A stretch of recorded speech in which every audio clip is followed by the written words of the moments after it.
Where is the line for you between masculinity, which I will always defend, and which I agree with? I think a lot of women like men to be masculine, and what has become known as toxic masculinity. And the reason I ask you is that you are engaged in that debate with men all the time. Where is the line for you where men shouldn't cross, where the behaviour should be kept within a line? Please define toxic masculinity. Well, you tell me what you think it crosses a line from being a masculine, good man to a bad man. There's no such thing as too much masculinity if it's genuinely masculine. Genuine masculinity is not out here to hurt people. It's absolutely the opposite. It's out here to protect. And when bad things happen, they call traditionally masculine men. If you need a firefighter, you need a masculine man. When you call the police because of the problem you had, you want masculine men.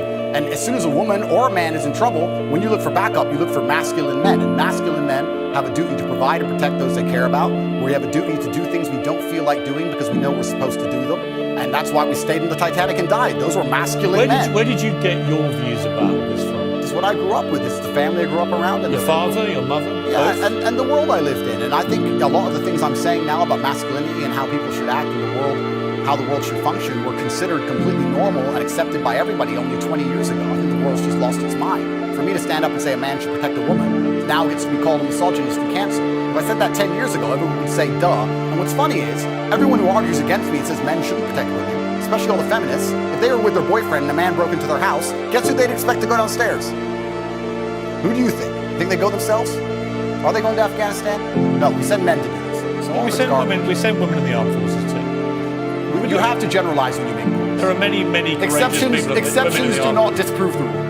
No, but you've got to concede there are many courageous women serving in the armed forces. Absolutely and utterly, completely correct. But by and large, traditionally, soldiers are men. Exceptions do not disprove the rule. Men do the fight. Right now in Ukraine, men cannot leave. Women are allowed to leave because men have to fight in the front line and women are allowed to go to Dubai.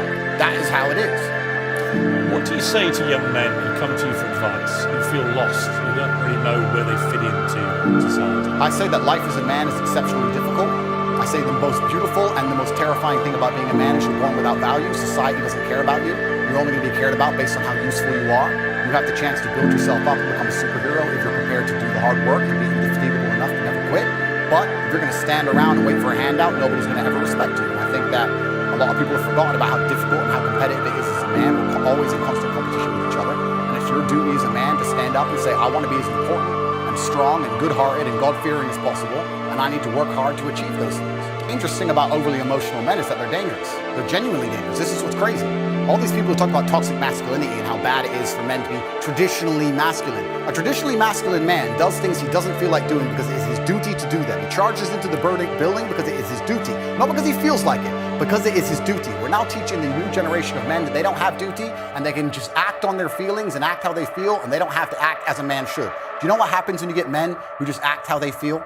You get school shooters, you get violence, you get rapists. Men who do not control their emotions are dangerous. If you find a man who is stoic, he's not going to hurt people. He's going to sit and think about his actions very carefully, and he's going to be a good man who protects and provides for his family.